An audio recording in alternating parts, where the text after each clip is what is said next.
Oy, Jalo. Let's start. Ano na yun? Let's Dito start. ka na, para mag-enjoy na tayo. Ilan ba to? Limutan ko na. Ay, mga mare. Oh, yung mga tayo. Alam mo ba, Amor, yung best friend mo, bakit naka-open casket? O, syempre, wala nang pambayad ng pambiling ataul, natalo na sa toong kids. Hindi naman. Oo. Isa daw to sa paniniwala ng pamilya nila. I heard, sabi nung daughter niya, si Andrea, ano daw, yung soul daw ng friend natin hindi pa nakakaalis hanggat hindi pa siya nalilibing. Therefore, pag nilagay natin siya sa casket, hindi siya makakaalis. So, dapat ganyan lang siya. Beautiful, full of flowers, you know, ganyan lang. Parang natutulog. Alam mo, friend, ba't kung ganyan na lang yung set up kapag ako'y namatay? Hindi, Bakit naman? scary, oh. Gusto ko nga ganyan eh. Gusto mo niyan, open casket. Ayan, tignan mo, pag ba-open casket ka, naku, maagnas yung katawan mo, Ayan, dahil. tapal ka bakla. Maagnas na nga iyan, ako. Tapal na ba? ang inay lang. Huwag mo siya mainit yung ulo. Huwag dalhin dito yung problema sa sugal. Kasi naalat tayo. Wala ka dyan, Belia. Naku naman, amo, nakaka-stress ka, te. Stress. Yung asawa ko, yun yung nakaka-stress. Naku, hanggang ngayon lang may akit na pera dito sa bahay. Buwisit niya, pag ako naisip, pati gamit na bebenta ko. Sobra. Paulit-ulit na lang yung problema. Lahat Bakit na hindi naman gamit? Actually, lahat na ng pinamana ng tatay mo, binenta mo na, maliban kay mother. Si mother, bibenta mo na rin siya, konti na lang. Bali, syempre, nanay ko yun. Kung di ko nanay, di binenta ko na din yun. No? Papa. Alam mo ba, sa probinsya namin, kapag may kakilala kang namatay sa mismong kaarawan nila, pwede kang nagabilin. Nagabilin ka sa mga namatay. Pwede nilang tuparin yung mga kagustuhan mo bago sila tumawid sa kabilang buhay. Bakla? Tingin mo naman, maniniwala ako dyan sa mga pinagsasabi mo. Ay naku, basta ako, naniniwala, Jukin. Wala kayo dyan. Ay, sus! Nagpapaniwala na naman kayo sa baklang yan, hoy! Mga bakla, 2014 na ngayon. Diyos ko, huwag kayo magpapaniwala sa mga habili na yan. At kung totoo yan, bakit hindi mo ibabili na gawin kang babae? Tanggalin niyang ano mo at dagdagan niyang... Ano sabi mo? Ano sabi mo?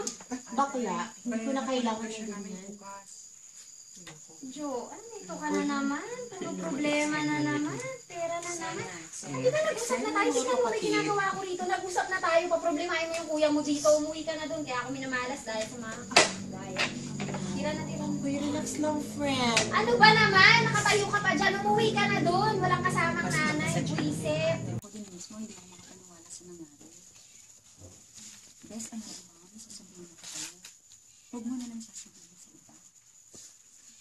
Alam mo ba, napanilutan ko sa mama mo. Gusto niyang iparating sa'yo na tanggap niya na yung nangyari. And masaya na siya kung nasa na siya. Gusto niyang alagaan niya yung sarili mo. And patawarin mo siya sa lahat ng mga kulangan niya sa'yo. Gusto niya sabihin, best, na sobrang mahal na mahal ka na.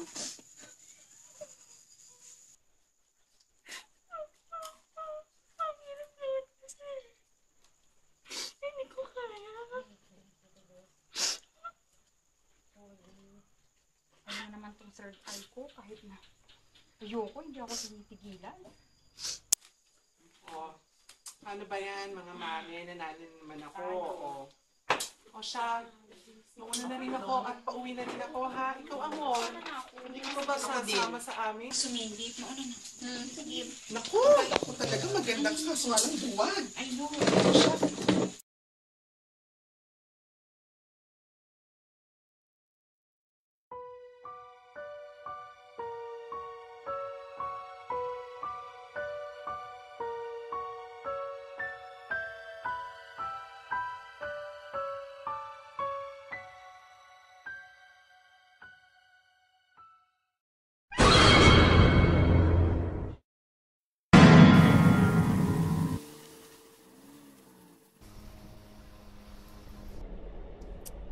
Congrats, pre. Sabi ko naman sa'yo, magkakatrabaho ka kaagad eh. Yun. Sa sipag mong yan. Paano ba yan? Welcome back to the executive world. Ikaw lang naman to walang bilib sa sarili eh. Salamat mga pre ah. Oo nga eh. Kahapon lang ako na-interview tapos ngayon hired na. Medyo sunwerte rin. Kailangan ko na rin kasing mag-umpisa eh. Lumalaki na yung gastusin sa bahay. Tapos si Joanne, graduating na. Ako yung nagpapaaral doon. Laki na utang namin sa bangko. Oh, pati ba naman yun? Ikaw pa mamumroblema? Pare, ba't di na lang ikaw magawak ng pera niyong mag-asawa? Oo nga. Ang daming bisyo ng asawa mo eh. Alam mo, agree ako dyan, Manuel. Ay nako mga pare. Alam nyo, asawa ko pa rin siya. Hindi na yun basta-basta magbabago. Nung nag-uumpisa pa lang kami, tatay niya na yung tumulong sa amin eh. Nagbigay ng bahay at lupa hanggang sa kinamatayan na lang yung pagtulong sa amin. Nang tatay niya, pare, hindi siya. Alam mo, spoiled kasi siyang pinalaki, kaya ganyan siya eh. Di ba? Ewan ko nga ba pre. Simula nung nalulong siya sa sugal nagbago na siya. Hindi na siya yung kilala kong amor. Pati nga pagbubuntis niya, napabayaan na eh. Parang sugal yung naging karamay niya. Pati ako tinalikuran niya eh. Pati rin naman ikaw, pre, yung namatayan ng anak. Ay nako, kayo talaga. Oh, paano? Dito na lang ako. Salamat ulit sa pag-attend ah.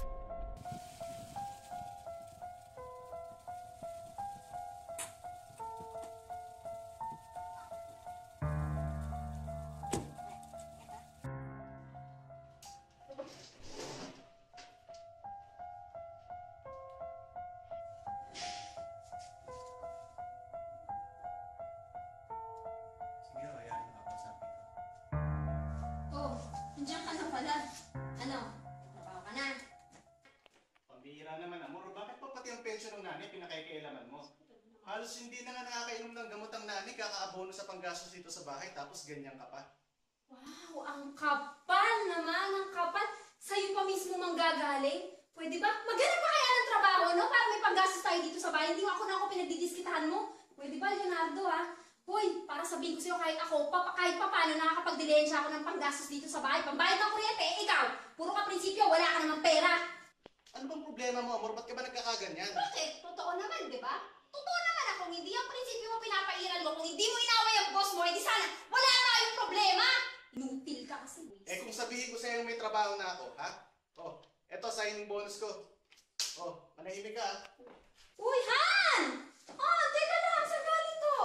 Uy, teka lang naman, ano, may trabaho ka na ba talaga? Totoo ba yun? May trabaho ka na? Ano posisyon mo? Wala na sa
habiling ko na sa'yo yung pamilya ko. Baka naman pwede, tanggalin mo na lahat ng malas sa pamilya namin. Alam mo yun, lahat ng dahilan kung bakit kami minamalas. Hindi naman yung ibig sabihin eh. Hindi yun. Hindi ko lang naman sabihin. Ayaw ko lang naman ang maalas. Kasi puro kamalasan eh. Hindi ko naman sinasadya. Eh, tama na. Ayoko na talaga. Ikaw ang malas. Ikaw ang malas. So, matatahimik ka din ang kaluluwa ko.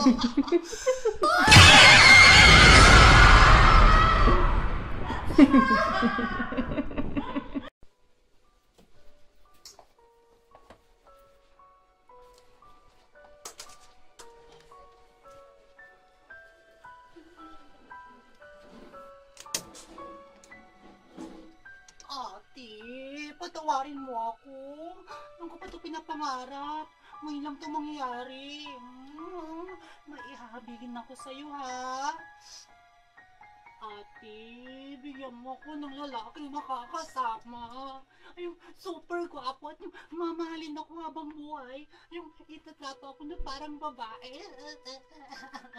Ate, ha? Salamat.